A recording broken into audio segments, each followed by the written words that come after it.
اعوذ باللہ من الشیطان الرجیم بسم اللہ الرحمن الرحیم۔ السلام علیکم ورحمۃ اللہ وبرکاتہ۔ آج ہمارا قرآن انڈرسٹینڈنگ کا لیسن نمبر 6 کا پارٹ بی ہے۔ آج کے لیسن میں ہم حروف جار دیکھیں گے، ان کے معنی اور مطالب کو سمجھیں گے اور ان کے ساتھ کچھ نئے الفاظ پڑھنا بھی سیکھیں گے۔ تو وہ حروف جار کون سے ہیں؟ بی، فی، علا۔ سبق نمبر 6 پارٹ اے اور بی کے اختتام پر ہم 63 نئے الفاظ پڑھنا سیکھ لیں گے جو قرآن پاک میں 23,267 بار آئے ہیں۔ یہ 3 حروف 7 ضمائر کے ساتھ مل کر قرآن پاک میں تقریباً 3,617 بار آئے ہیں۔ ہم ان 3 حروف کے معنی اور مطالب یاد رکھنے کے لیے ان کی کچھ مثالیں دیکھ لیتے ہیں۔ بی کا معنی ہے سے یا پھر ساتھ، جیسے بسم اللہ، بسمی نام سے، اللہ اللہ کے، بسم اللہ اللہ کے نام سے۔ یہاں پر میں آپ کو یہ بھی بتا دوں کہ عربی زبان میں اگر کسی اسم سے پہلے حروف جار جیسے بی، فی، علا آ جائے تو اس کے بعد آنے والے اسم پر زیر کی علامت لگائی جاتی ہے، چاہے وہ اسم نکرہ ہو یا پھر معرفہ۔ اس کے بعد ہم دیکھیں گے فی کا معنی ہے میں، جیسے فی سبیل اللہ، فی میں، سبیلی راستے، اللہ اللہ کے، فی سبیل اللہ اللہ کے راستے میں۔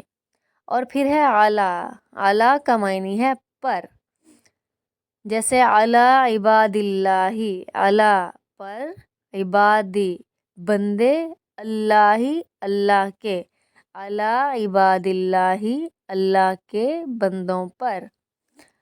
سبیل کی جمع ہے سبل۔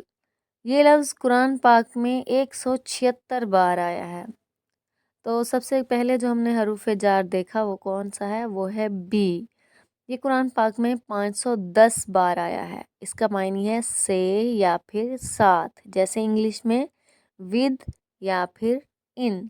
اب ہم اس کے ساتھ کچھ نئے الفاظ پڑھنا سیکھیں گے، جیسے بی ہی اس سے، بیہم ان سب سے، بی کا آپ سے، بی مجھ سے، بیکم آپ سب سے، اور پھر آ جاتا ہے بنا، اس کا معنی ہے ہم سب سے۔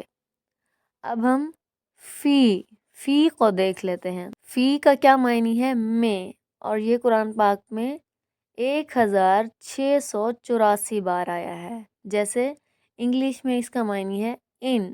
اب ہم اس کے ساتھ کچھ نئے الفاظ پڑھنا سیکھیں گے، جیسے سب سے پہلے ہے فی ہی یعنی اس میں، پھر آ جاتا ہے فی ہم یعنی ان سب میں، پھر ہے فی کا، اس کا معنی ہے آپ میں، پھر ہے فیا یعنی مجھ میں، پھر ہے فی کم، اس کا معنی ہے آپ سب میں، پھر ہے فینا یعنی ہم سب میں۔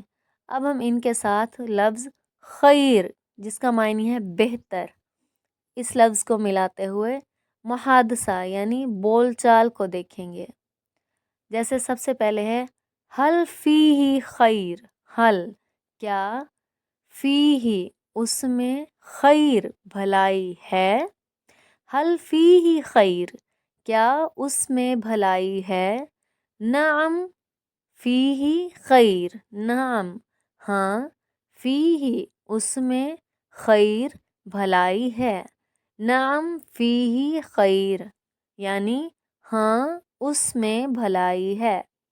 پھر ہے حل فیہم خیر کیا ان سب میں بھلائی ہے، نعم فیہم خیر یعنی ہاں ان سب میں بھلائی ہے۔ اسی طرح پھر ہے حل فی کا خیر کیا آپ میں بھلائی ہے، تو اس کا جواب ہے نعم فیا خیر ہاں مجھ میں بھلائی ہے۔ پھر ہے حل فیکم خیر کیا آپ سب میں بھلائی ہے؟ نعم فینا خیر، یعنی ہاں ہم سب میں بھلائی ہے۔ اور اب ہم دیکھیں گے اعلیٰ، اس کا معنی ہے پر، انگلش میں آن۔ اعلیٰ یہ لفظ قرآن پاک میں 1207 مرتبہ آیا ہے۔ تو اب ہم اعلیٰ کے ساتھ کچھ نئے الفاظ پڑھنا سیکھیں گے، جیسے سب سے پہلے ہے علیہ، یعنی اس پر، پھر ہے علیہم، یعنی ان سب پر، پھر ہے علیکا، یعنی آپ پر، اس کے بعد ہے علیہ، یعنی مجھ پر، پھر آ جاتا ہے علیکم، اس کا معنی ہے آپ سب پر، اور پھر ہے علینا، یعنی ہم سب پر۔ اب ہم اعلیٰ اس کے ساتھ ایک اور لفظ ملا کر محادثہ دیکھیں گے۔ اس کے ساتھ ہم اور کون سا لفظ ملائیں گے؟ دین، جس کا معنی ہے قرض۔ وہ تمام لوگ جو اس وقت قرض کے بوجھ تلے دبے ہیں، اللہ تعالیٰ ان سب کو قرض سے نجات عطا فرمائے، کسی پر بھی کوئی بھی کسی بھی قسم کا قرض نہ رہے، آمین ثم آمین۔ اب ہم دیکھیں گے محادثہ یعنی بول چال کو۔ تو یہاں پہ ہے حل علیہ دین، کیا اس پر قرض ہے؟ ما علیہ دین، اس پر قرض نہیں ہے۔